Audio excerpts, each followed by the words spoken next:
Everyone, प्राजक्ताच live ब्लॉगच्या mini ब्लॉगमध्ये तुमचं पुन्हा एकदा स्वागत.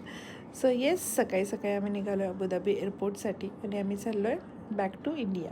या सो आमची गाडी आली होती आणि इथे जाता जाताना ह्या मला मोठ्या 2 बिल्डिंग्स दिसतात, पायनॅपल स्ट्रक्चरवाल्या. फारच ॲट्रॅक्टिव्ह वाटतं हे पायनॅपल डिझाईन त्यांनी जे दिलं आहे ना, खूप सुंदर. सो फायनली मी आज त्याचं शूट घेतलं. असं मध्ये मध्ये रस्त्यात काहीतरी अट्रॅक्टिव्ह असं काहीतरी वेगळं वाटलं की आपण शूट करतोच. आणि हे मॉस्को आहे ना, इथे आम्ही गेलो होतो लास्ट इयर जेव्हा मी दिवाळीमध्ये वेकेशनला आलो होतो अबुधाबीला, तेव्हा मी तिकडे आम्ही गेलो होतो, व्हिजिट केलं होतं. खूप सुंदर आहे ते आतमधनं स्ट्रक्चर वगैरे, म्हणजे बाहेरून जेवढं सुंदर दिसतं तेवढंच आहे आतनंही. आणि इथे आल्यावर ना हे एअरपोर्टला मला असं झालं, अरे बापरे, कांद्याच्या पाती, म्हणजे टिपिकल महाराष्ट्रीयन मेंटॅलिटी ना. बट नाही, ते काहीतरी फ्लावरचे प्लांट्स वगैरे असावेत कदाचित, मला नक्की माहीत नाही. आणि फायनली सिक्युरिटी चेक वगैरे सगळं झाल्यानंतर आम्ही फ्लाईटमध्ये बसलो.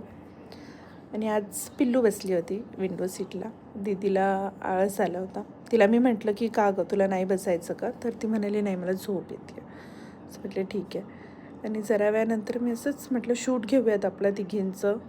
इथे मी ना, मला एक गंमत अशी झाली की मी काय बोलता याला, फिल्टर ऑन नव्हतं केलं, पण या दोघींच्या चेहऱ्यावर फिल्टर येत होतं आणि मला फिल्टर दिसत नव्हतं. म्हणजे काय हे असं होत होतं, काही कळत नाही. ते असे पांढरे भूतं दिसत होते दोघीजणी, लिपस्टिक वगैरे येत होती त्यांच्या ओठांवर, काय असो. सो फायनली आम्ही अबुधाबीला बाय बाय केलं. तिथे ना हा समुद्र दिसत होता वरनं. आणि माझ्या ऑब्झर्वेशनने यांचा समुद्र असं शांत आहे, म्हणजे खूप अशा लाटा वगैरे नाही आहेत, संथ पाणी आहे.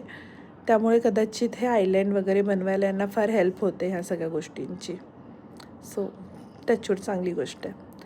ॲक्च्युली प्लेनचा प्रवास फारच बोरिंग असतो, म्हणजे काही दिसतच नाही ना आजूबाजूला, फक्त क्लाउड्स आणि क्लाउड्स.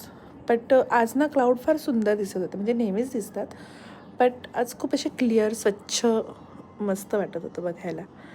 आणि मी तर रात्रीचा प्लेनचा प्रवास इमॅजिनच नाही करू शकत. बापरे, किती बोरिंग असेल तो, असं होतं मला.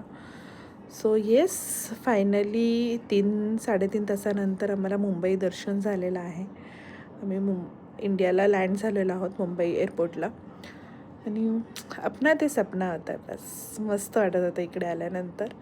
सो येस, माझा दादा आणि भाचा आम्हाला घ्यायला आलेलं एअरपोर्टला. तिकडनं आम्ही निघालो, थोडं स्नॅक्स वगैरे घेतलं आणि घरी आलो आमच्या बदलापूरला. सो तुम्हालाही माझे ब्लॉग्स आवडत असतील तर चॅनलला सबस्क्राईब करा, व्हिडिओज लाईक करा. Bye bye.